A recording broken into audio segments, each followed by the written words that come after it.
Hello and welcome. My name is Tom. This is the Enthusiasm Project premiere episode, first episode of season 9. Feeling fine. It's a new year, even though we're kind of already into it, but it's the first podcast of the year. And I'm so excited. I'm just so excited for the season. I really tried during the break to think about where I wanted these 10 episodes to go and what I wanted people to be able to take away from them. And I'm happy with what I came up with, so I hope you're happy with it too when you hear it and when we get there. There is a lot to cover today. We've got some updates. We've got a voicemail. We've got topics to talk about. We've got all that stuff. But first, I would like to thank the sponsor of this episode and this season, nobody. Me, myself. I thank you to me. That's very self-congratulatory. There is no sponsor for this season, and that is something that we're going to talk about because I'm super grateful that we had Riverside sponsor last season. That was like really awesome. It's the first time I've had any kind of sponsorship. It's the first time the podcast has done anything that aside from cost me money. So that was kind of cool. And Riverside was great. And I have decided after that to, I don't think ever do a sponsor again on the podcast, but it has nothing to do with Riverside. They were amazing and they're awesome, and it could have been anyone. So it's very much a, it's not you, it's me kind of decision. But I want to talk about that because I learned a lot from it, and I noticed that I've always gotten questions from people about how to monetize and sponsor podcasts, and I never really knew because I never really done it.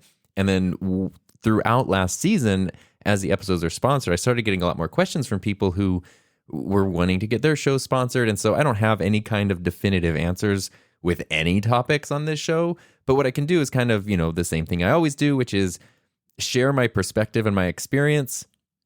And then you can listen to that and cherry pick it and take from it anything that you happen to find useful. So no sponsors, but that's not anything negative on the I want to emphasize that. It's nothing negative on the sponsor. It's my experience with the concept of sponsorships. And that's something that we're going to talk about today because we're going to dive back in to the good old ethics statement, which has also been revamped a bit for the new year. And it's something we haven't really talked about in a while.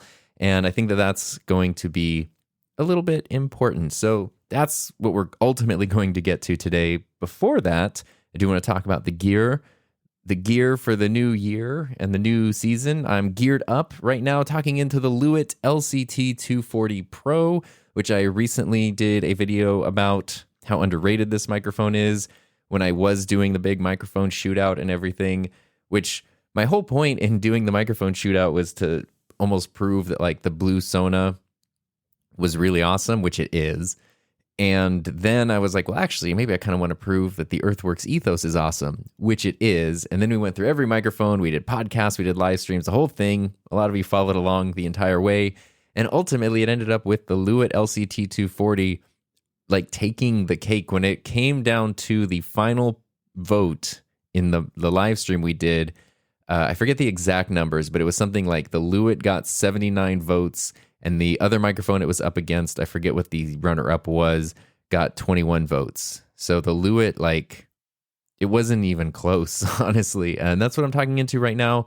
I have rigged it up a little bit differently because the reason I don't use it that often is it's so hard to mount on my boom arm and have it positioned the way I need it to be positioned using the shock mount and the pop filter that I like, or that are made for it.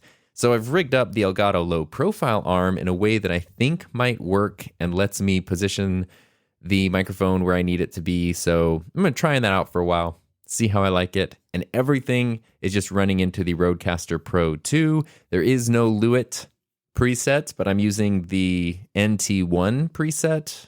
And I think that it sounds, even though it's not a Lewitt preset, I do think it sounds absolutely Awesome. So hopefully you do too. That's what I'm listening to today. So if you like the sound of this microphone, this one is such a winner to me. I've talked about this ad nauseum, but $159 for, the mic and like the basic windscreen and stuff. That's pretty amazing. And since it's a condenser, it'll run on pretty much any interface, any mixer. You don't need the Rodecaster Pro II or anything like that. It's just an awesome microphone. So that's what I'm using today. And going into the Rodecaster Pro II, trying to do as much editing on the fly as possible, which we will see how successful I am here because we have a voicemail that was sent in over the break. And it's from the always delightful Mr. Patrick Boberg, who has been just a fun, awesome supporter of this podcast and the channel and other things for so long. And he sent a voicemail. I guess we'll listen to this. We'll talk about that, and then we can talk about if you want to submit voicemails and things. I'll give you all the info how to do that. So before we go any further, let's hear what Patrick has to say. Mr. Buck, it is I, Patrick from Iowa, who may or may not have mouth trumpeted the original version of your theme song. Guess there's more to it than that, but whatever.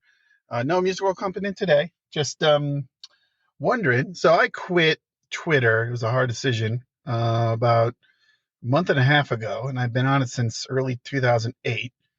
And, trying to struggle to find a replacement or whatever for mindless web droppings. But it got me thinking about just platforms in general and what gets you to eventually pull the trigger on getting out of there. Because I quit, quit in quotes, Facebook several times and not touched it for months, but I never deleted my account. Twitter, I just said, I don't want to be a part of this. Mr. Musk, it's yours. Have whatever crazy fulfillment you want with this thing. It's not for me. But with YouTube, I don't know if I could ever quit it. And I know it's your business is, doing things on YouTube.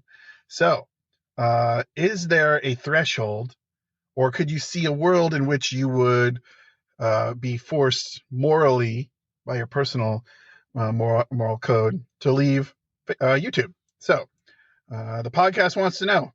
Talk to you later. So there was mouth trumpeting and instrumentation in that one. Thank you, Patrick, for this. And also thank you for assuming that I have a moral code. I guess this is an episode about an ethics statement, which sounds very high and mighty. Maybe that's just my cover for not having any kind of moral code at all. This is a really tough question. What would it take to leave YouTube? I realized I feel bad. I didn't realize until you said this that I hadn't seen you on Twitter, but Twitter's been such a dumpster fire that I just assumed people have taken breaks and stuff. Let's talk about that a little bit. Not Twitter, but other social media platforms, and at least how I view them. Like Facebook, as you mentioned, I still have my Facebook account. I check it once a week, maybe, and I don't do anything on Facebook. I don't interact with anything. I don't say anything. I just scroll, make sure that like distant relatives are all still up and running, and that's kind of it. So that's the function that Facebook serves for me. Instagram is also a mess. Fortunately, I have Heather for both Twitter and Instagram to just send me the interesting stuff that she finds. So Instagram is a mess. I pretty much just use it as an email inbox, and I do really like stories. I like sharing stories and I like checking stories. That's mainly what Instagram does for me, but that's pretty low pressure. Twitter is something like I was the opposite of you, where I was not on it for a long time. I think it was like 2018 is finally when I started joining Twitter. It took like a year or more before I even actually understood kind of how to use it and find the interesting stuff to go, to interact with and interesting people. And I had a lot of fun with it. And lately, probably for many reasons, I've just really found that Twitter is a net negative for me overall. So I haven't quit it.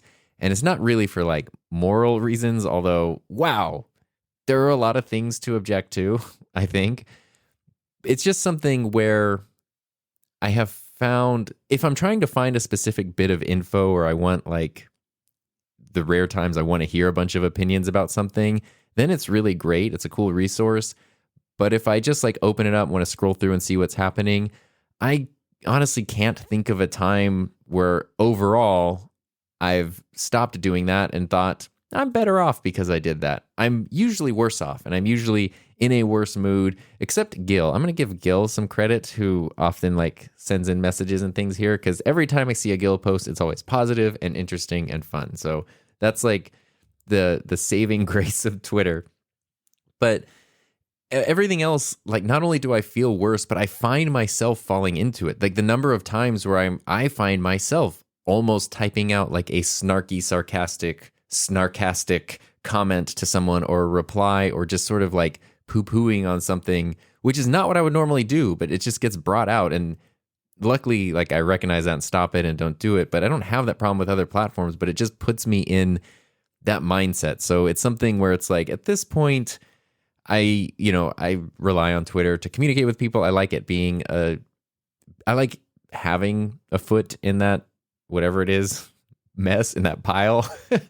And, that's kind of beneficial, but it's something that I kind of just, maybe check through once a day at this point. And I try to like not get too taken into like negative discussions that are happening on there.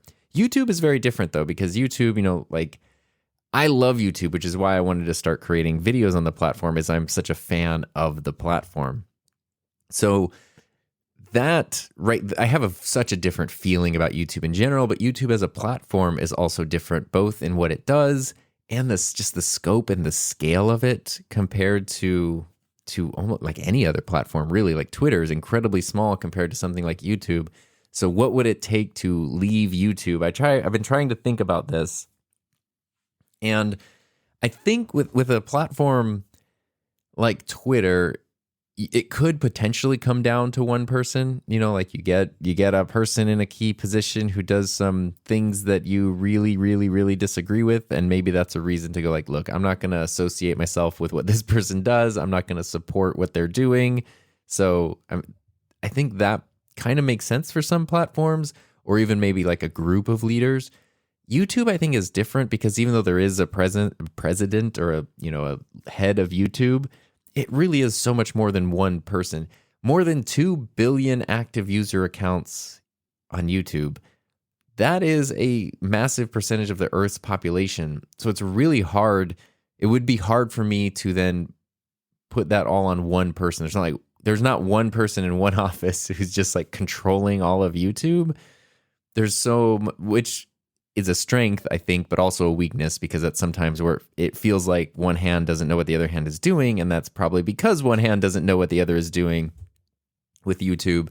And so what that means is I think that, like, say a key executive or a leader of YouTube came out, or it came to be known that they did something really awful or something, as long as they were dealt with in the right way, and it wasn't like something that was supported overall by the platform, I don't think that would be something that would break it, because it's bigger than one person.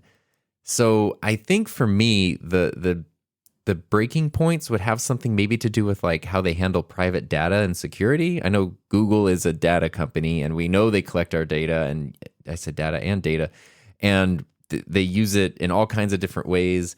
But if it somehow maybe came out that it was really, really nefarious, really dangerous, really abusive, like there was something to do with privacy, data, security, that they were just not treating well and not fixing or something, because that poses a lot of real risks to people. Maybe that would be something.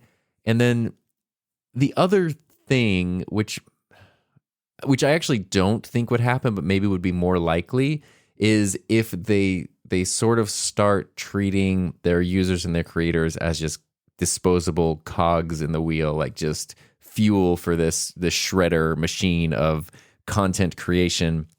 And I've been trying to think about how to put together an episode about this one specific topic for a while now, and I think I might be able to do it this season.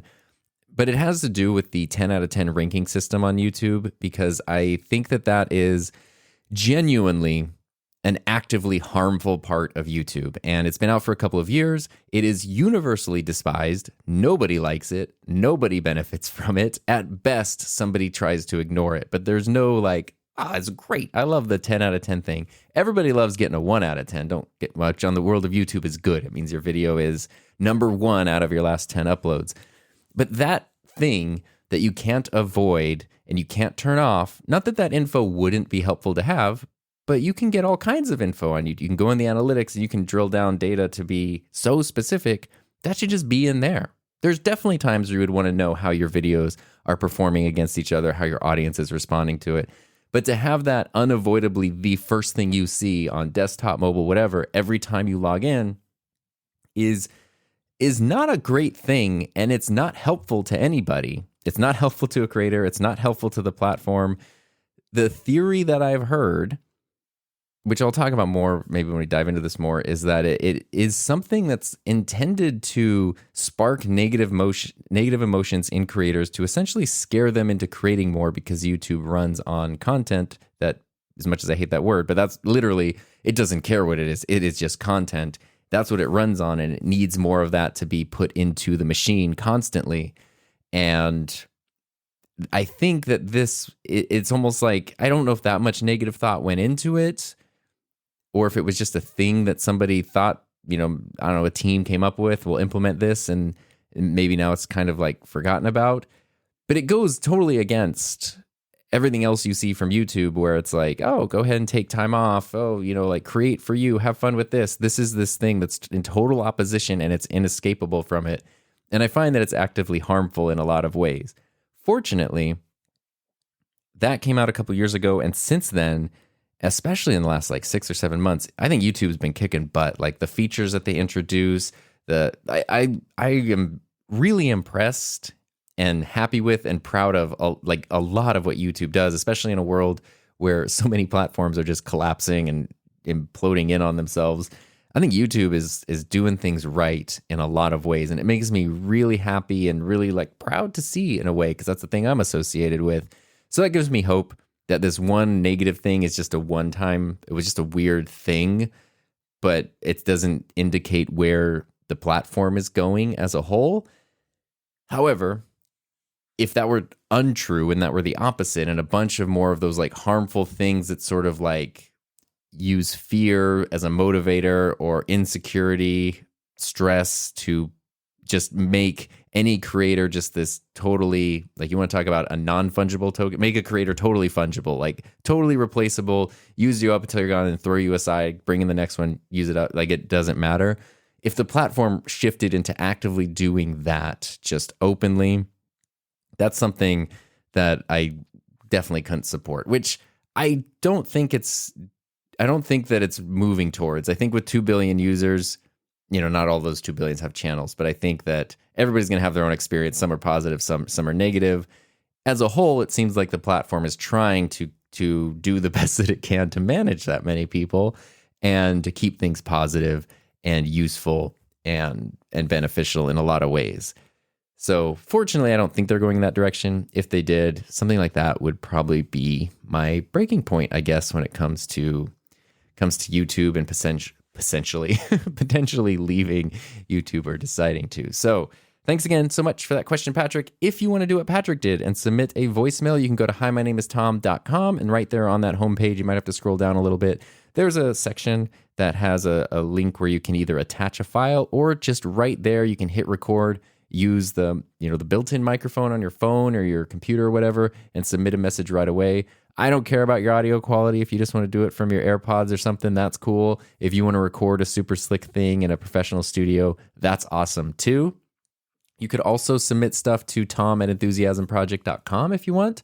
You can attach video files, audio files, whatever you want, whatever's easiest, even if it's just a typed out thing that you want, I don't know, addressed, or if you want to respond to an episode or something.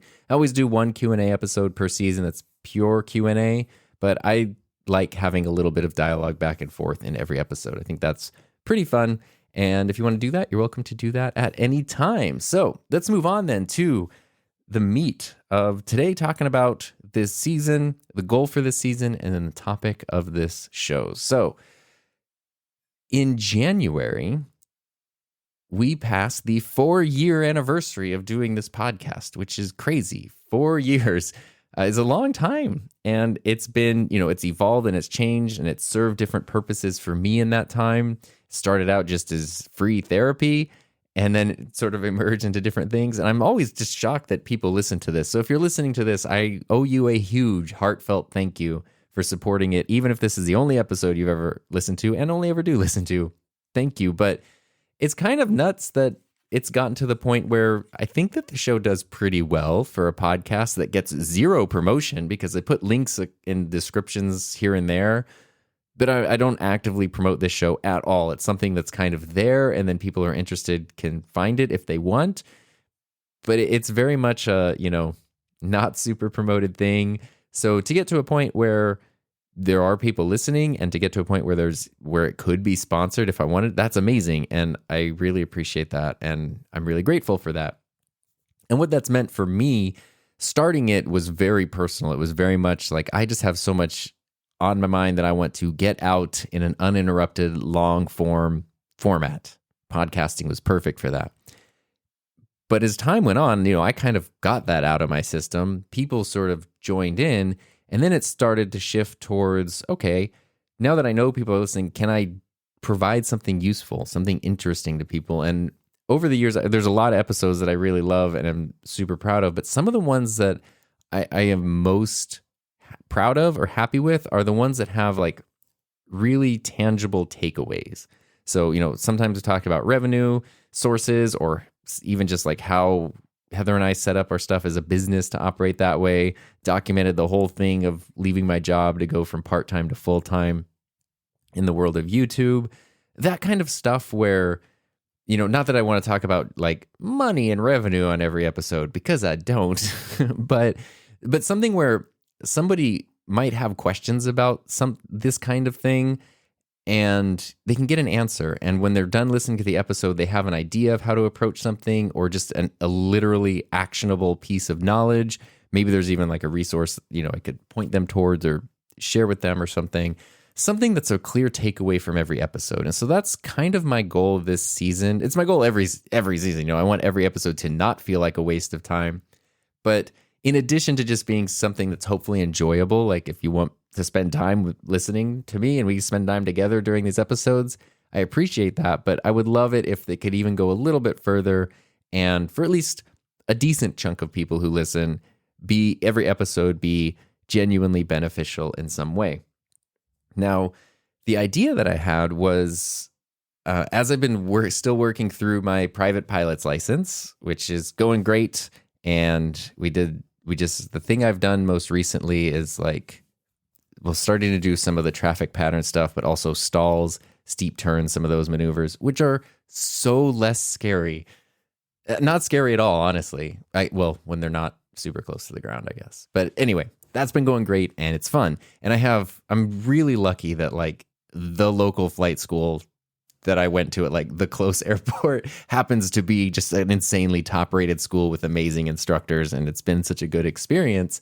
But I like to supplement that, so aviation YouTube is amazing, but also I've discovered a podcast that I really love. It's called Behind the Prop, and there's two hosts of it. One of them is an owner of a flight school and a flight instructor, and the other is a major airline pilot. They're not allowed to say which one, but he flies, big jets and things, passenger jets.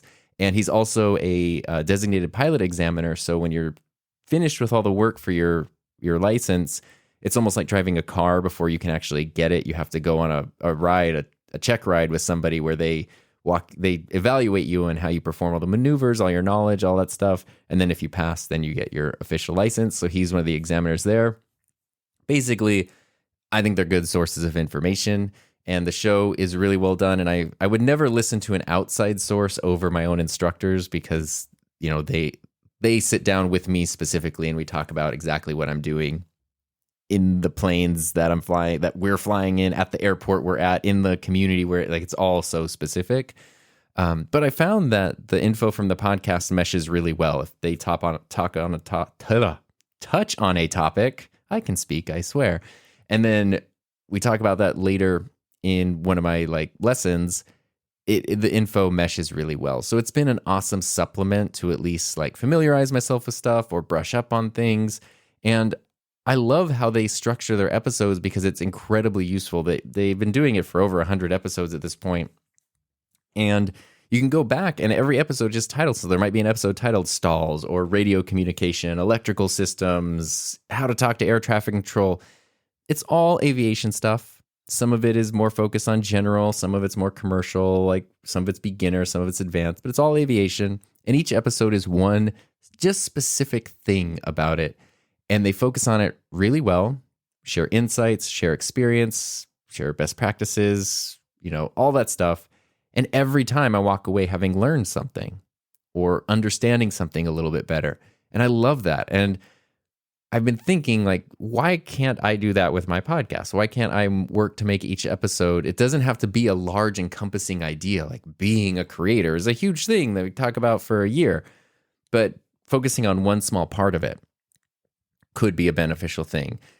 Focusing on production side of things, like the basics, the fundamentals, the stuff that's easy to overlook. Like, do we really, maybe we should have a discussion on whether or not to film in log footage, what that even means. Like little basic things that are easy to overlook, that maybe there's a lot of confusion around, that really that a solid understanding of kind of helps set you up for success. And even if it's something that you think you're familiar with, maybe you could learn a little bit more about. So what I'm trying to do with each episode this season, this one might be an exception because it's the new, it's the first one. We're welcoming everything back, setting the stage, building context. But even still, I want it to apply to this one. But I want each episode to have sort of that specific like purpose, specific takeaway, and then also hopefully be enjoyable and maybe mildly entertaining too along the way. So that's kind of the thing that we're keeping in mind. With that in mind, let's move on to the topic of today's episode, the good old ethics statement. The reason I wanted to talk about this is because of the decision to not do any more sponsored podcasts, to also really limit, if not entirely eliminate, sponsored videos on my YouTube channel, and just some changes I made to the ethics statement. If you're unfamiliar with what that is, I've talked about it a few times. I definitely feel like I'm beating the poor dead horse. It's like just a skeleton of a horse at this point. But the ethics statement is something I came up with a few years ago, I think in the summer of 2020. Basically, I was kind of getting approached by companies to do sponsored content. Originally, I just said no to everything. But then there were companies that I really liked, like Artlist, for example, where it's like, okay, they're really kind. We've been talking long enough that we actually have like a relationship and a rapport. It's a good fit. But I didn't really know how to approach the sponsored side of things. And I needed to get it out of my mind and put it not on paper, but on a web page, on digital paper. So that way it was there and it was out and it just felt a little more concrete. And, there were great people like Kevin, Basic Filmmaker, has some outlines that I definitely was inspired by and borrowed from. And then there was, who was it? It was an interview with Marquez Brownlee, and I think the channel was Mr. Mobile, where he has this huge page on his website.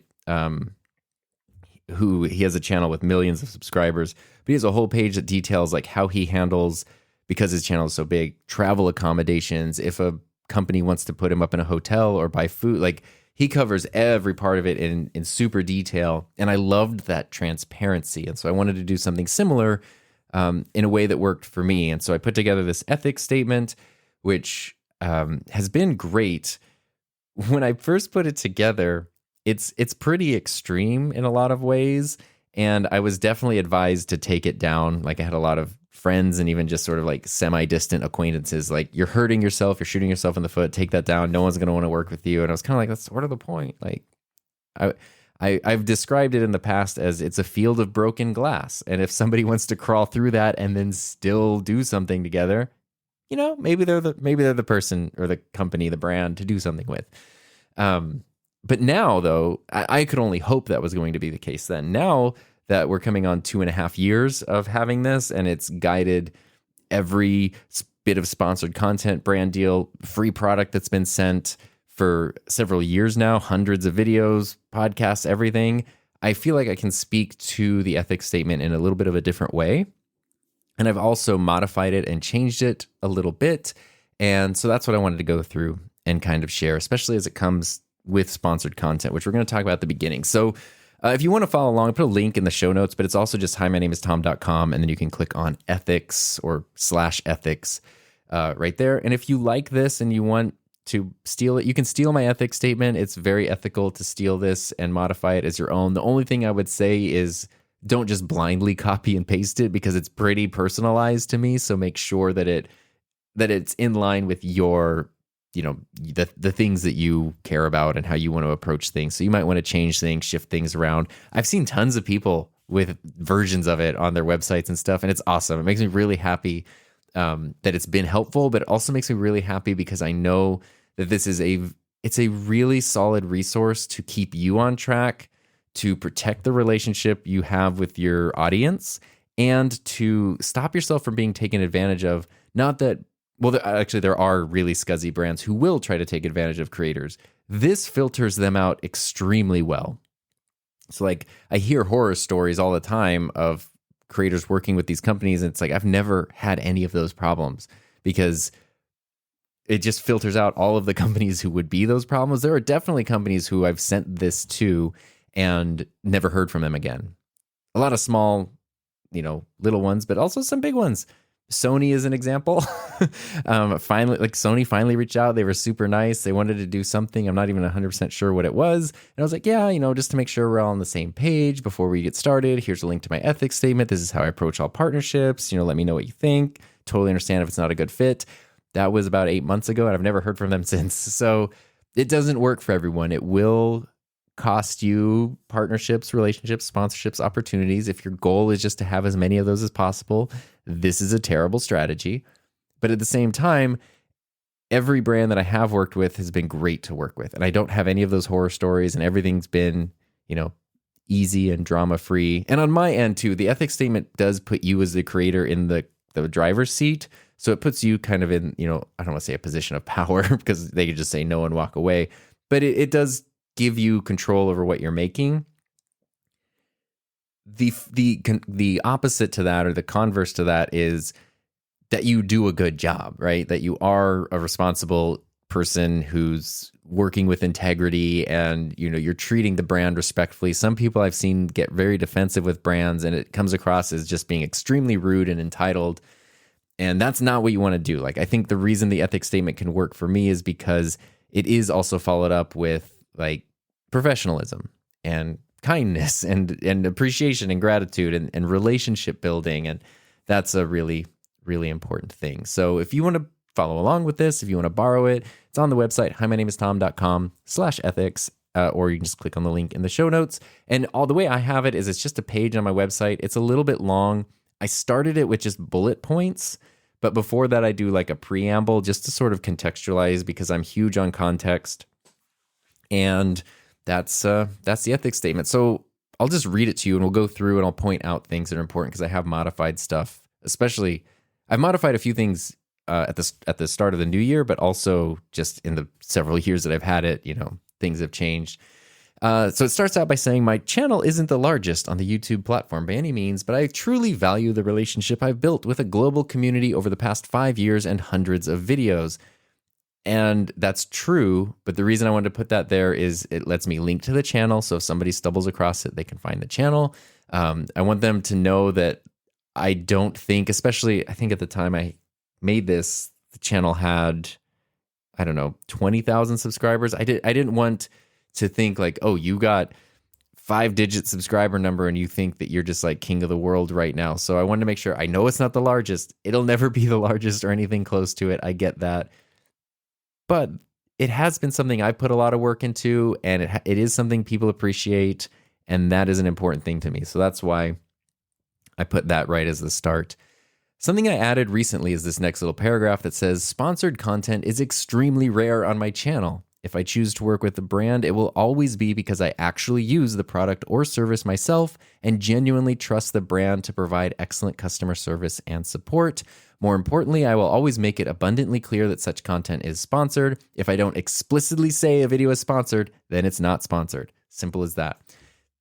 This page is for everybody. It's for me. It's a guideline for me, but I also wrote it trying to keep in mind a viewer who might find it and go like, how does this guy, like, what is he doing? Is he getting paid for all this stuff? And I also keep in mind from a brand's point of view. So I'm trying to like talk to all of those audiences, those 3 different audiences at once. I thought it was important to say that sponsored content is extremely rare. My ethics statement is not a beg for sponsorships at all. So I want to be clear that it's always stuff that I actually use. And like the thing about the brand providing customer service and support, I did definitely get that from Kevin, Basic Filmmaker, because it wasn't just about trying to tell someone about a neat thing, but it was knowing that if something goes wrong, if they feel they're stuck out in the cold, they're not going to be left in the cold. They're going to get the service and support that they need. There are awesome tools and resources out there, but I definitely wouldn't trust the company behind them to step up and make things right if something goes wrong. So those aren't the kind of things I would want to work with. And I also want to make sure it's super clear anything is sponsored.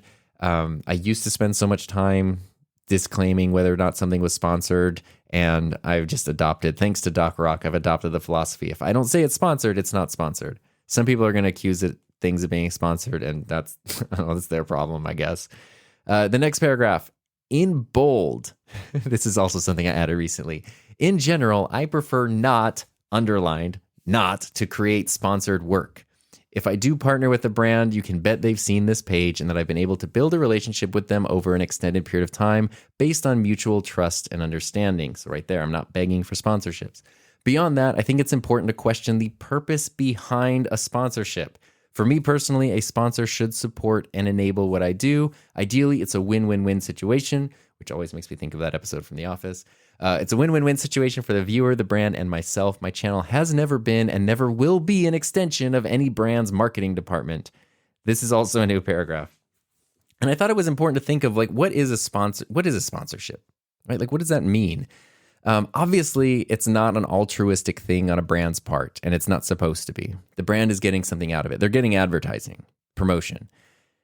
If you think of sports, an athlete is sponsored by a brand. That is because that brand thinks that athlete is a good person to invest in because they're good at what they do. That athlete then gets probably some money. They get gear from whatever that company is. They wear that gear. It has the logos and stuff all over it. People see the logos. That's sort of like a mutually beneficial sponsorship, I guess. If you think of old broadcasting, well, even current broadcasting, commercial breaks, it's the whole point, right? Like the point of a TV show is not the show, it's the commercials for the most part, because that's what's selling the ad space on the channel. But if you think of I'm thinking of the old Tonight shows where it's you have one sponsor, it's some old cigarette company or something. And you say, okay, the sponsor of this is whatever, Good Time Cigarettes. You can, I don't know nothing about cigarettes, but there you go. And then they just talk about cigarettes for a while, like the Flintstones talk about smoking, and then it just goes back to the Flintstones or the Tonight Show or whatever. That is kind of almost like how YouTube sponsorships work. But there is also the other side where, especially in the world of modern digital online creation, sponsorships can almost work like patrons, not Patreon, but the idea behind Patreon, where it came from back in the day. You would have, an artist who's making something, and they would have a patron that supported what they do to make stuff. It's almost like that can also be a role of sponsorships. And I think some of the most savvy brands know that, where instead of trying to make something super official, they just support creators that they want to be associated with. And they kind of know that just over time, they're playing the long game, that it's going to be beneficial for them because they're going to become a part of that creator's universe, which just by osmosis, other people will catch up on and pick up on and then be able to, to recommend that kind of thing. So for me, sponsored content, that's kind of where I lean. It's is there something I would be talking about or sharing anyway? Okay, that maybe is something that could potentially be sponsored.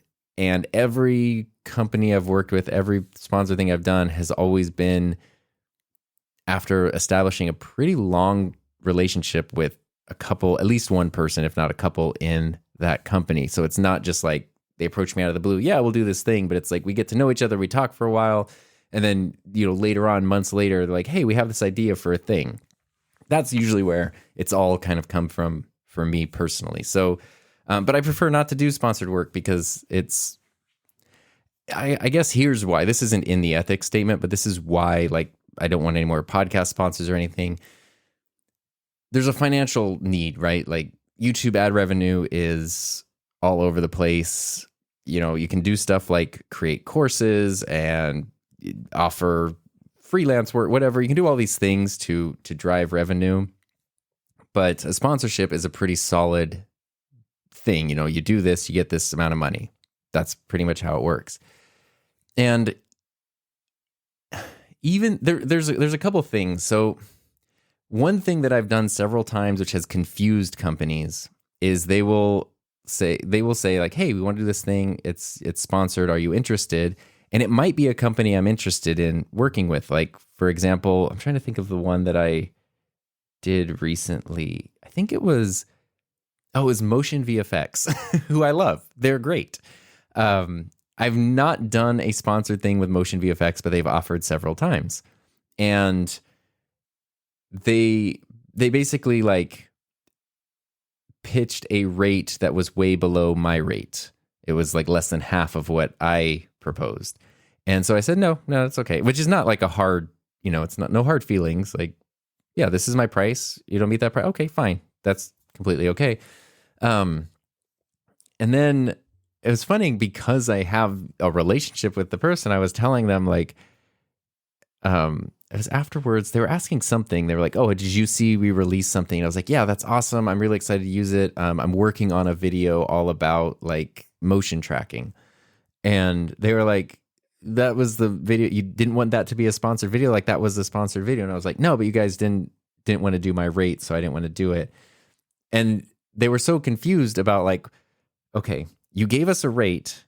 We gave you a lower rate. You said no to that, but then you made the video anyway for $0? How does that make sense?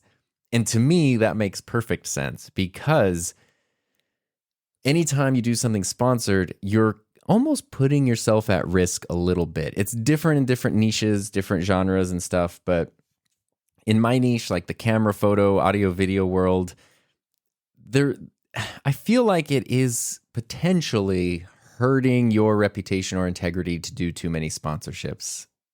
Not that you're doing anything wrong, but the perception of the audience when everything becomes sponsored and too many things become sponsored. And so what that means is, for me at least, what that means is I will charge a higher rate than maybe like another channel of my size would charge. But that's also because I know that I'm potentially running a risk of alienating the audience, and the way to avoid that is to avoid doing too many sponsored things. So if somebody does something sponsored, that means I know I'm not going to do another one for another at least like 2 months. So it's not that they're just paying for this one sponsorship, they're paying for like that. It's that opportunity cost of not doing something else for a while because I don't want to oversaturate things with sponsored content, and I'm building that into the rate price basically. But on their end, what they're getting is a really good video. It's going to be up forever. It's not just, we're sponsoring this video that's coming out this week. Cool. Awesome. You'll probably see the biggest bump, soon, but that video is going to be there forever. It's going to be in the catalog forever. And you never know, in a year or two, for some reason, the algorithm decides to take that video off. That sponsored segment is baked right into it for years. Anytime someone finds that video, that sponsor segment is baked right into it. So for me, that's why I charge what I charge. And if a brand doesn't want to pay that, I'm happy to just, especially if it's something I'm going to talk about anyway, I'll just make the video anyway. And the reason I don't take any money from them is because then I don't have anybody else's hand in the pot, like nobody else's, like hand in the cookie jar. It's just all my cookies. And yes, I could make an extra little bit of money, but then I have to deal with a contract. I have to deal with some kind of expectations. I have to deal with, lines of communication and like all of this stuff that is a pain and that I don't want to deal with. Whereas if I'm happy to not take that money and never have to think about those things, to just do whatever I want, make whatever I want, say whatever I want, God forbid I'm using another branded thing and like, it's fine. It's all fine. And that's kind of why I don't like sponsored content. It's not enjoyable for me to feel stressed out like that about making something. And sometimes, and the reason I think that a lot of creators get burnt out is because they do so much sponsored work that it's almost like they will not make a video unless it's sponsored. And I get it. You got to pay bills and you want to make a savings. And how long will this YouTube thing last? Build a little nest egg to, while you can kind of situation. Like, I get that. And financially, it's probably a smart thing to do.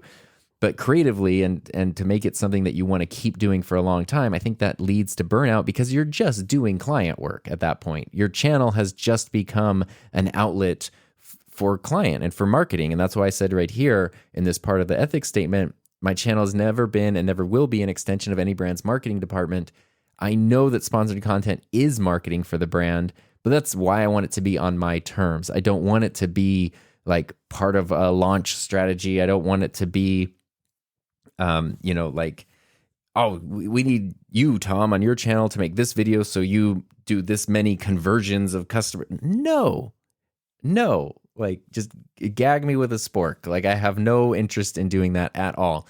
If it's all beneficial, hey, here's something I think is awesome. I want to share with my audience. They think it's awesome. And then it benefits the company that made the awesome thing. That's cool. Like that is a type of marketing. It's very hard to do that inorganically, but it works really well. And you just can't really do that often because it's real specific. Like working with Artlist, one thing that I've included every time I've done an Artlist sponsored segment is I've mentioned that it was the very first money I invested in my YouTube channel was in an Artlist account for royalty-free music as soon as I created my channel before I'd even made videos. I think that's a good selling point for Artlist. But on my end, I can't make that claim with it. Like there's only one company I can make that claim for, and that's them. I can't have that same thing. Now, if Epidemic wants to sponsor something or like Premium Beat or whatever, no, there's only one company that I can do that with. And that's what makes it genuine, but it also makes it a little bit more rare.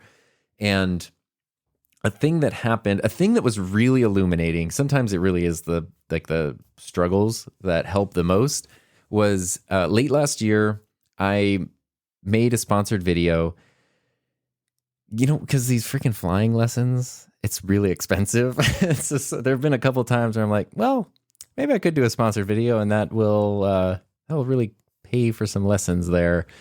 That's that kind of a thing. And so I made a video. I was really proud of it. I thought it was a great video and it would just be a natural fit for a sponsored segment. And so I pitched one. They said yes. And I was like, great. So I literally, after the video was made, I filmed a new section for it and put it in that was sponsored. So the video was done before it was sponsored, which means there literally is no change in the video because it's sponsored. I just added a segment, which I thought was a really cool sponsored segment because I was able to like weave it in a cool way with the video. And I had so much fun with the video. It was like, I was really proud of the video. I had a ton of fun with it. And it was my worst performing video of 2022. I don't know. A month before I had done a video on a similar topic that was one of my best performing of the year. So I don't know how these things work. And sometimes a brand will ask you that. They'll be like, we'd really love to create a viral marketing campaign. It's like, oh yeah. If I knew how to make a video go viral, wouldn't I just do that like every week? Like, why am I not doing that? I don't know. I don't know how to do these things. I just make what I make and then hope for the best is kind of the strategy. In this video, I was really proud of it. I had a lot of fun with it. It didn't do that well. It was one of those ones where when it came out, it was 10 out of 10, bottom of the barrel on YouTube, not doing well. YouTube's giving you the messages of like your audience hates you and this video, just give up. But the comments on the video were really positive. So sometimes that happens where it's like, okay, this video is not performing well, but the very few people who are watching it are really liking it and they're really getting something out of it. And sometimes that's enough. Sometimes, what more do you need? And so I was happy with that, except that it was a sponsored video and I felt terrible because, they didn't approach me and I was like, fine, you want sponsored, you're getting put in here. I approached them and said, hey, do you want to sponsor this thing? They said yes. And the video performed terribly, so badly that I never, we'll talk about this in a second, but I never guarantee any level of performance on a video. But even still, it performed so bad, I had to reach out to them and go, okay, it's been several days now. I know that you're not going to get any return on this investment. If you want to not pay me, I can just cut out the sponsored segment and we can forget about the whole thing. Which they said, no, it's fine. We don't want to do that. But they've also like never asked to do anything since then. So, which is fine. The problem with that was I felt the same way as if like I had been evaluated by a supervisor and gotten a bad evaluation. Like I had done something wrong. I'd gotten in trouble. I had, let people down. I had disappointed someone. I had failed people. I had wasted other people's money. And then I started to dislike the video that I made. And this was really frustrating, but it was a really eye-opening experience because I had to go back a while later and rewatch that video and go, this video is great. I mean, like, it clearly YouTube hates it. Maybe other people hate it, but I really liked it. And I had so much fun making it, and I was so excited about it that by all of those measures, it's a very successful video. It was just because I felt this outside pressure, because even though there is no guarantee of views or performance or anything, you want to not disappoint people. You don't want to let anyone down. And I felt like my video had disappointed a client, basically. And it was like, wait. This is my channel, my video, my thing here. Essentially, it came down to I never want to feel that way again. And then with Riverside and the podcast, Riverside's great. They were super great to work with. They were ultra kind and ultra supportive, and it was really fun to have a sponsor for every episode. And that's literally it. Like, there's no more to the story. But on my end, making episodes, like there was even an episode where Bailey submitted a question. He was like, I don't know if we can talk about Ecamm, but do you do this thing with Ecamm or not? And I was like, yeah. It does feel weird to like question, wait, should I be talking about Ecamm if a different company, not that they're direct competitors, but they kind of overlap a little bit. Should I be talking about that? There were even times and topics where I was sort of thinking like, oh, maybe it was just in the back of my mind. Not that it actually changed anything about the season, but it was oftentimes in the back of my mind, like, oh, I would hate for them to to get mad about something that I said. And I was like, no, that is the last thing in the world. Even if that's just in my own mind, walking into my studio and recording something with that in my mind sucks. And I don't want to feel that way anymore. And that is why I don't want there to be any more sponsors. Like, I want the beauty of being able to just make the thing I want to make, how I want to make it, for the people I want to make it. And it's just like pure. And if it's good, that's great. If it's bad, that's fine. But it's pure, and it's not because of anything else. So that was those two things together, along with just how I've always had a conflicted relationship with sponsored stuff, led me to like, okay, no more podcast sponsorships, because the podcast is really something special. And even though, fortunately, the sponsorship I had didn't interfere with anything I wanted to do on the podcast, I never want to be in a situation where it could potentially do that. And then other sponsored stuff, like I did a video with Sennheiser last month, who are just some of the nicest, most amazing, and super talented people around. And they were awesome because they were pitching a sponsorship thing for their profile microphone, which I used last season. And we talked about this a little bit, so I don't need to dive too much into detail, but I didn't really want to do the sponsored thing. And as soon as they said, well, do you have ideas for something? And I was like, okay, what if it's a sponsored video? Fine.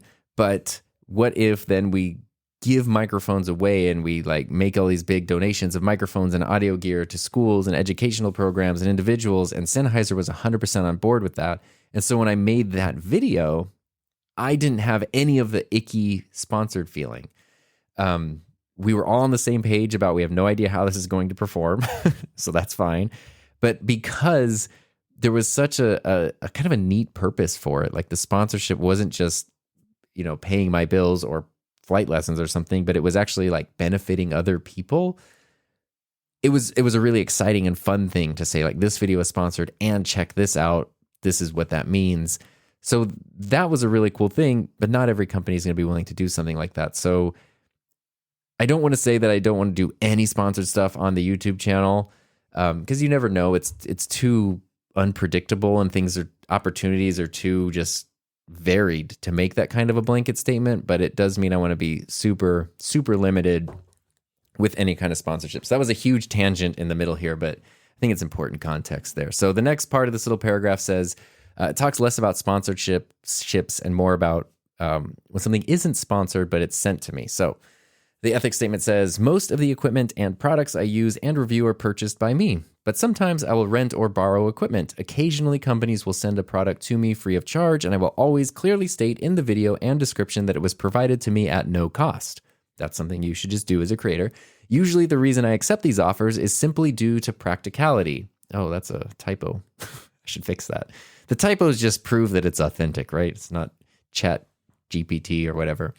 I don't have an unlimited budget, and sometimes there are things that I'm curious about or that I've been asked for my opinion on, and I would go broke pretty quickly otherwise. These products are then either used regularly by me, returned, or donated after the video. So that is, if a company sends something free, usually I just say no. I don't want the free thing. It's too much. It's not worth it usually. But if they want to send something, which, I mean, you can tell, like the companies I work with, Rode has sent free things, GoPro has sent free things, Sennheiser has sent free things.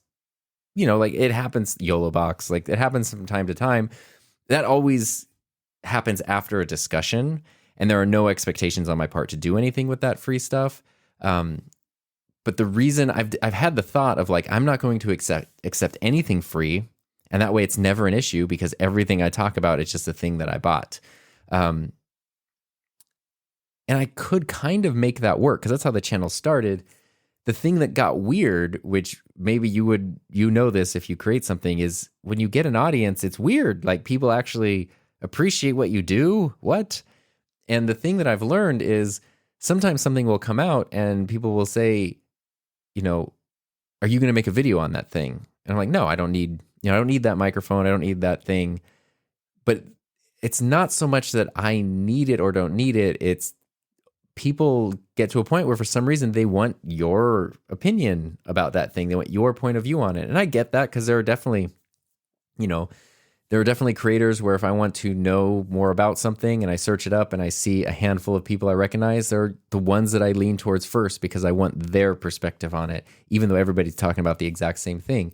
And it's weird when you find yourself becoming that position. And so then it's like, okay, well, getting access to this stuff will help me answer those questions in ways that's not going to financially destroy me. And then I just try to make sure that equipment doesn't go to waste. So hopefully it's something that I can actually use. And if not, then it's something that either just gets returned to the company like, hey, we did it. Thanks for letting me try it out. You know, the B&H loaner program has been amazing for that, where I can just borrow something for a month and then send it back and there's zero pressure at all.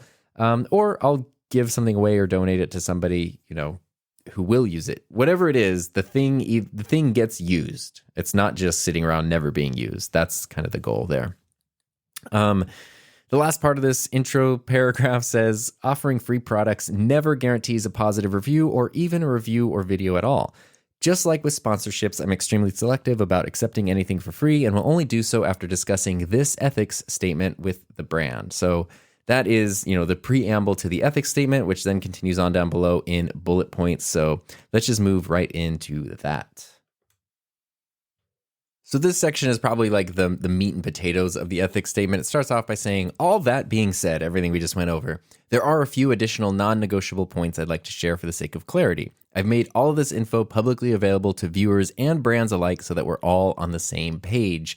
Some of these you might be familiar with, but I have changed and modified some of them. The first one, I kind of did do them in order of like, it's almost like FAQs, the most frequently asked points at first. So the first one says, my content, I hate that word, but I use it in the ethics statement a few times because especially brands, like that's the word they understand. So I hate that word, but there we go. My content is my own. I create and produce each video based on what I'm excited about and what I think will be relevant or helpful to my audience at that time. So that means I'm in charge of what goes on the channel. It's not based on a product release schedule or something. Sometimes those align up and sometimes they don't. And I don't care. Like it's not something I'm interested in. Second point, my content is my own. I create and produce each video based on what, oh wait, that is the first point. Second point, my reviews are always as objective as possible and my opinions are always my own. Yeah, so that's pretty standard.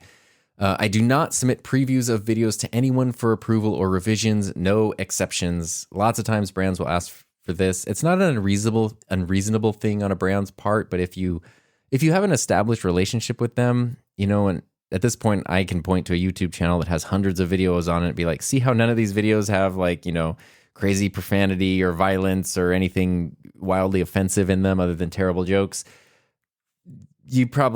I'm not going to make that leap with this video, And so that kind of works. There have been times though, where I have chosen to submit something I have chosen, mainly because I want to make sure things are accurate and correct. Especially if it's something that's a little more technical and I say like, oh, this compared to this does that. It's kind of nice to have the people who made the thing just take a pass at it to confirm yep or no or whatever. So sometimes I will ask for feedback just almost for it's almost like a second set of eyes to proofread something. But I don't submit stuff to companies. If you do, because it is not an unreasonable thing to ask, but I don't like doing it. I would say just be careful that you don't get stuck in the revision loop. You send something to them, they say, okay, cool, but change this part. So you change that part and you send it back for approval. Oh, now this part, you just go back and forth because then you're just working with a client and that's not fun. That's not, at least in this context, what I'm doing here. So that goes on to the next point that says, I have full control over my content calendar. While I'm happy to work collaboratively when possible for scheduling, no outside party can pay or otherwise influence me in return for scheduling priority. Yeah, that just means, I don't want to do we're releasing on this date. Cool. Congrats on the product launch. My video will be out when it's out, That's basically what that means. Recently, I did a video with Nanlite, which was great. This was a sponsored video that we agreed on back in September, but then things got pushed back. So the lights didn't come out. I didn't make the video till January because their schedule just got pushed back. So it was interesting because I ended up making the sponsored video after I had already hit the point where I kind of didn't want to do sponsored stuff. But Nanlite is great. They're the coolest, nicest. They genuinely trust, at least my experience was they genuinely trusted me as a creator, just were excited to talk about the lights. I told them I didn't want to do a product showcase. There'd be a sponsored segment where I could say hey, there's these new lights. They have these features, but the video itself is going to be a tutorial where I happen to be using these lights in the tutorial, but the concepts apply to everything. They were totally on board with that. So it was very, very easy to work with. And I really, really like that. But the lights, the product release was on a Tuesday. My upload date is a Thursday. And so before the release, I started getting some messages that were like, hey, let us know if you need anything before the launch on Tuesday. And I was like, just a reminder, my upload date is Thursday. So the video will be coming out on Thursday. It happened to be a good fit for that Thursday, but I wouldn't have hesitated if there was something that made more sense that week to then push the sponsored video to the next week. So I'm just pretty straightforward with that. And it is what it is. I have control over my calendar. I think you should too. Next point, just because a product is provided to me at no cost does not mean I will review it or feature it in a video. And then this is underlined. I do not make videos in exchange for free products or services. That's pretty clear. But the thing I really want to avoid is just in case somehow I end up saying yes to somebody sending something, they send it, don't make a video about it. I don't want the pestering, we'd love to see that video. When's that video coming out? Luckily, I haven't had that problem because of this statement right here. But I know so many people who have those stories, and it gets really aggressive where there are brands who have even reached out to people's spouses and their friends on social media. Can you talk to them and make sure they, it's some $40 piece of junk that no one even wants, and they're harassing this person nonstop to make a video about. So, speaking of cheap junk, the next point says, I never work with Amazon resellers, only directly with reputable brands. I have no problem if things are sold by Amazon, but what that means is I don't want to work with, there are certain products where you can buy that exact same thing, literally the exact same thing, but just with different logos stamped on it and, just being resold on Amazon. I never work with those sellers, only with actual companies. So I'll work with Sennheiser on something. Cool. You could go on Amazon and buy a Sennheiser thing, but they're not an Amazon reseller, that kind of thing. And that's just to make sure that the brands that I'm working with are real brands, basically.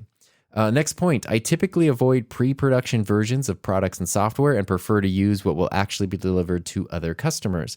This one could be very limiting for you if you include it, because a lot of times if you're working on a product before a product launch, the hardware might not be finalized, the software or firmware or whatever might not be finalized. And that's why you see a lot of reviews and things that are like, oh, I'm using pre-production firmware or pre-production version of this. I had to do that a little bit when the Rodecaster came out, but that was such a weird situation. And I tried to make it super clear in every video, even to the live streamer. There was like a banner scrolling across the top that was like, I am using beta firmware. And then Rode was awesome because they just made the beta firmware available to everybody. So it's like, I need to let people know I'm using beta firmware because stuff changes, but at least it's a version of what anybody could get on their Rodecaster. But the reason for that is because it makes the videos out of date really fast, because as soon as the thing actually comes out, stuff has already changed and now your video doesn't make sense. But also, I don't necessarily think that's super helpful. You're reviewing something that people aren't actually going to be using. Like they might not get the same thing that you have. They might not have the same experience or get the same results because it's not going to be the same as what you're using. But if you say no to that, because that's the only way a lot of brands can get pre-production things out to people, that means you'll likely be excluded from any of those pre-production releases. So that's fine with me. I have no problem being excluded from those, but it might be something that you want to be a part of. That's why I said if you were to borrow this, go through and make sure every point aligns with what you actually want to do and actually care about. You might not care about some of this stuff, so cut it out, like take it out of the ethics statement. Next point, I appreciate when companies offer information about their products and services, but I will only include what I think is relevant and necessary in any videos I create. So if you work with a company or do a sponsored thing, they might send you something that's like a whole fact sheet or a slide deck of product information, which can be very helpful in just making sure you don't give out incorrect information. But at the same time, you probably don't need to include like every bit.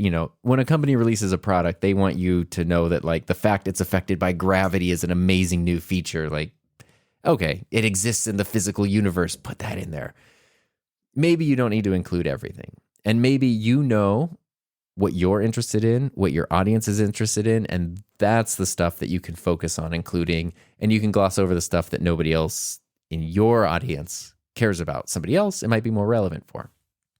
To build on that, the next point says, I will work to seek answers for anything about a product or service that I don't fully understand to make my videos as accurate and helpful as possible. That is a message to, prospective brands and stuff where it's like, I know I'm making all these demands, but I also want to let you know, I will, if I don't understand something, like I don't want you to tell me what I have to say, but if I have a question or I'm unsure about it, I will make sure that I ask the question. While it usually makes sense to include certain links in video descriptions or social media posts, I retain full control over what is shared on my accounts across all platforms. My social media, kind of as we talked about at the beginning of this episode, is a mess, so I don't know why a brand would want to advertise on that anyway. But sometimes when you do sponsorships, they'll say, we'll pay you for this YouTube video, and then we also want 2 Instagram posts and 4 stories or something like that. I don't do any of that, and I don't want a brand to control where a link has to go or what, like, I'll put what I think is relevant where I think it's relevant, is basically, and a lot of brands hate that, to be honest. I never include additional social media promotion. The next point, this is something I added recently. I never include additional social media promotion and sponsorship agreements, Instagram, Twitter, MySpace, etc. I wish I could promote stuff on MySpace. Next point, YouTube's includes paid promotion option will be checked anytime a video features a product or service that was provided at no cost, even if it's not an official sponsorship. This is something that, according to YouTube, you should do. If something's not sponsored, but you were given it for free to make that video, technically you should be clicking that paid button. I kind of hate that rule because there's so much gray area and it misconstrues things, because it literally puts up a logo of a hand taking money at the start of your video, and it's like, includes paid content. It's like, whoa. Okay. It includes a thing that was sent for free, but the amount of time and effort put in this video negates any kind of benefit for getting like the free widget. I wish there were some more clarity or something, I don't necessarily like that rule, but I like being upfront about when something was provided for free. Technically, you should click that box, at least according to the way YouTube is set up now. So that's what I do. Next point, I'm more than happy to let others share my videos as long as the video post links directly to the original video uploaded to my YouTube channel. Videos may not be re-uploaded elsewhere. Sometimes a company might want to take the video file that you have and put it on their own channel or share it somewhere else. If that's what you're making the video for, if it's a sponsored thing for somebody else's channel, that's fine. But if you're making a thing for your channel, at least if I'm making a thing for my channel, I don't want it to go on anybody else's channel. It needs to stay on mine. I will definitely copyright strike them or claim them or whatever if they do that. I'm more than happy to let... Oh, that's the same point. Wow. All right, last 3 points. If I find myself considering a sponsored campaign that includes other creators, I will work to confirm that there is a representative mix of genders, ethnicities, orientations. Yes, that is because I'm a woke leftist, whatever it is. I just don't want to be in the thing where it's like, here's the thing that came out and it's 15 dudes that all look the same and have the same perspective. I would rather make sure that, like, hey, is there going to be a diverse mix of people in this campaign? Companies usually won't tell you, like you can probably get an idea based on what a product is, who else might have it, but they don't tell you like, oh, we're sending one to you and we're sending it to these other 8 people over here. So you don't really know. So the best you can do sometimes is just go like, hey, I know other people have this. I would like to know, like, is it a diverse mix? Is it that kind of thing? And depending on the company, they may be more upfront about it or not. But if you're also evaluating the companies, holistically, you might also know how they, not even just representation wise, but just in general, how the company operates. You would know if they're in line with what you are in line with or not. And you probably have an idea, like, if they've done marketing campaigns that are diverse every point up until now, there's a good chance this one will be too. So even if they can't tell you exactly who's there, you might make some assumptions, but it's usually a thing that's worth asking. Sometimes it's a thing that the person you're talking to might not have ever even considered before. So it's, if nothing else, it just reminds them that you as a creator are thinking about that and it's important, whatever it might be. For me, it's, representations and thing, but for you, it might be something else. Next point, I do not guarantee any number of views. This is actually like kind of the last point. I do not guarantee any number of views or any amount of audience engagement on my videos or content. As much as I want everything I create to perform well, there are too many variables beyond my control for me to make any claims regarding potential viewership. And then I added this part, but I do watch all of my videos before publishing, so I guess I can guarantee at least 1 view. And that's true. I can guarantee 1 view because I'll watch it to make sure that it uploaded correctly. And then, we were talking about this earlier.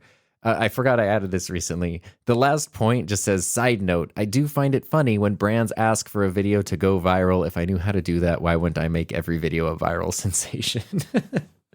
That's just like, again, thinking that somebody is going to go through this, read it, and then want to work with. I just want us to be on the same page. I have a link to this ethics statement on my contact page on my website, and I love it. Even if we never end up working together, it's really nice when someone will reach out from a brand and say, hey, Tom, I love your channel, not just the generic copy-paste thing that they send to everyone. We're working on this. We'd love to send you one, or we'd love to get your feedback on something. I read your ethics statement. I think like they reference the ethics statement in their initial message to me. Already, we're off to a good start. I do have a little closing paragraph under that just says, thank you for taking the time to read and understand my ethics statement. This probably doesn't cover every scenario under the sun, but it should give you a pretty solid idea of how highly I value the integrity behind what I do and the relationship with anyone who takes the time to check out something I've made. Ultimately, I just want to keep making fun, having fun making videos, and that sustainable fun disappears without these guidelines. If you're a creator yourself, please feel free to take this ethics statement and make it your own. And if you have any questions, there's my contact info. So that is the ethics statement. It is one of the best tools in my creator toolkit, and I can't say enough good things about it. And it does evolve and change over time, but I've never evolved it in a way that loosens up, like where it gets less ethical. I've changed and evolved parts of it, but it usually is just to work for me. I've never been like, oh, I'll never submit a video for revision. Nah, sometimes I'll submit a video. Like, I really stick to these guns and modify them as needed, but not to only for the betterment of the creator side of things, if that makes sense. And it is definitely it is brand unfriendly. Like, it is something, if you have this and you refer people to it, you will lose sponsorship opportunities, partnerships, all that stuff. You will. But it's an amazing litmus test. The ones that go through and still want to work with you after this are, you just will have a better experience, I think, and you're going to save yourself from a lot of nightmares that a lot of creators have to deal with because they don't think about these things, or they see an email from someone that says sponsorship and they get dollar signs in their eyes. Not even dollar signs. For a lot of creators, especially if your channel's smaller or just starting to grow, that first time you get offered something sponsored, it's like, it can feel like, oh my God, I did it. Like, I did it. This is a sign that I've made it. I have to say yes. And you just, you're so excited that you just want to agree to a thing because it feels like, yeah, you're finally getting there. And I would encourage you to keep level-headed about that, and remember that you don't want to work on something for years on end and put so much time into it and then sell that out for a single paycheck. Like, you want to keep doing this for years on end. At least I do. Maybe you don't, but I do. And if you want to do that, having these measures in place to protect it and to protect yourself and to protect what's special about it is incredibly important. So I'd love to know any thoughts or anything, or if you've used this and it's been beneficial to you. So feel free to share those or reach out if you'd like to. We went a little bit long today, but that's cool. Hopefully that's okay with you. And that wraps up this first episode of this season. So as always, feel free to reach out, send messages. I appreciate you listening. We'll be back next week. We, as in I, will be back next week to share something that is hopefully fun, interesting, has a nice, tangible takeaway. And in the meantime, thank you for sharing your time with me. I hope you have a safe, happy, healthy, fun rest of your week, and I will see you next time.